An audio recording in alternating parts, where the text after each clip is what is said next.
बिस्मिल्लाहिर्रहमानिर्रहीम। क्या आपने कभी सोचा है कि क़यामत के बाद क्या होगा? क्या इस दुनिया पर कोई और मखलूक आएगी?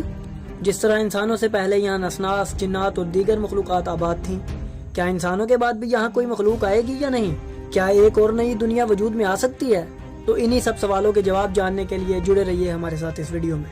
तमाम बनी नौ इंसान ये ख्याल करते हैं कि क़यामत के बाद ये दुनिया ख़त्म हो जाएगी और किसी मखलूक का नामो निशान बाकी नहीं रहेगा। जज़ा और सज़ा के दिन के बाद नेक लोग जन्नत जबकि बुरे लोग जहन्नम में चले जाएंगे और इसी तरह ये सब चलता रहेगा। मगर नाज़रीन, क्या आपने कभी ये सोचा है कि जिस तरह आप इस दुनिया में आए हैं तो क्या कोई और मखलूक भी यहाँ आ सकती है?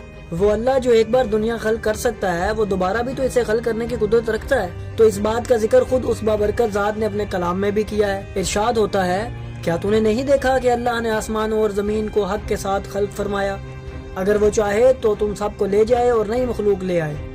क्या जब हमने पहली बार खल्क किया तो हमें कोई मुश्किल पेश आई, जबकि ये मुनकिर लोग नई तख्लीक के बारे में शक में मुब्तला हैं? तो नाज़रीन, इन आयत से ये तो वाज़ेह है कि अल्लाह ने काफ़ी ज़मीनें और मखलूक़ात खल्क फरमाई हैं और खल्क फरमाता रहेगा और वो ऐसा करने में कुदरत रखता है। इमाम अली अलैहिस्सलाम का फरमान अक़दस है कि अल्लाह ने हज़ारों ऐसी ज़मीनें खल्क फरमाई हैं जिन पर ऐसी मखलूक़ात आबाद हैं जिन्हें इनके खालिक के सिवा कोई नहीं जानता। तो इस पर सवाल उभरता है कि जिस तरह इंसान से कबल यहाँ पर हज़ारों मखलूक़ात आबाद थी जिनका जिक्र हम वक्त के साथ साथ अपनी वीडियोज़ में करते रहते हैं, तो क्या इंसान के बाद भी ये सिलसिला चलता रहेगा? तो जब हम कुतुब तफासीर का मुतालिया करते हैं तो हमें मिलता है कि यही सवालात इन आयात के ज़िमन में जाबिर जोफ़ी ने इमाम बाक़िर अलैहिस्सलाम से किए। इन आयात की तफसीर पूछी कि जिनमें बयान है कि अल्लाह ताला इस ज़मीन के बाद एक अलग ज़मीन और अलग मखलूक लाएगा।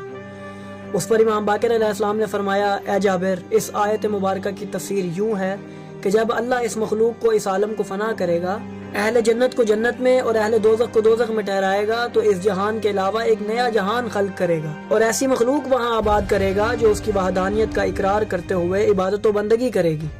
उनके लिए इस ज़मीन के अलावा एक नई ज़मीन खल्क फरमाएगा ताकि उन पर ज़िंदगी गुजारें और इस आसमान के अलावा एक ऐसा आसमान खल्क फरमाएगा जो उन पर साया फिगन होगा। इसके बाद इमाम ने फरमाया, ए जाबिर, क्या तुम ये सोचते हो कि अल्लाह ने सिर्फ यही जहान खल्क किया है और तुम्हारे अलावा किसी और मखलूक को खल्क नहीं किया? हकीकत तो ये है कि उसने हज़ारों ज़मीनें और हज़ारों आदम खल्क फरमाए हैं और तुम आखिरी आलम में आखिरी आदम की औलाद हो। नाज़रीन, हम आपको बताते चलें कि इस फरमान में जो आखिरी आदम और आखिरी आलम का जिक्र है वो हम इंसानों के लिहाज से है, क्योंकि हर मखलूक के लिए उसकी दुनिया और उसकी क़यामत अलग अलग है। जैसा कि जब इंसान शुरू हुए तो वह इंसानों के लिहाज से तो पहला, जबकि नसनास के लिए आखिरी आलम था। नीज़ इस आयत के ज़िमन में इमाम मोहम्मद बाक़िर अलैहिस्सलाम का एक और फरमान है जिसमें बयान है कि क़यामत के बाद जो मखलूक अल्लाह खल्क फरमाएगा वो नर और मादा के बगैर होगी, जो एक अलग ज़मीन पर आबाद होगी। इससे हमें मल्टीवर्स का भी सबूत मिलता है जिसका तफसीलन जिक्र हम किसी और मुकाम पर करेंगे। यहाँ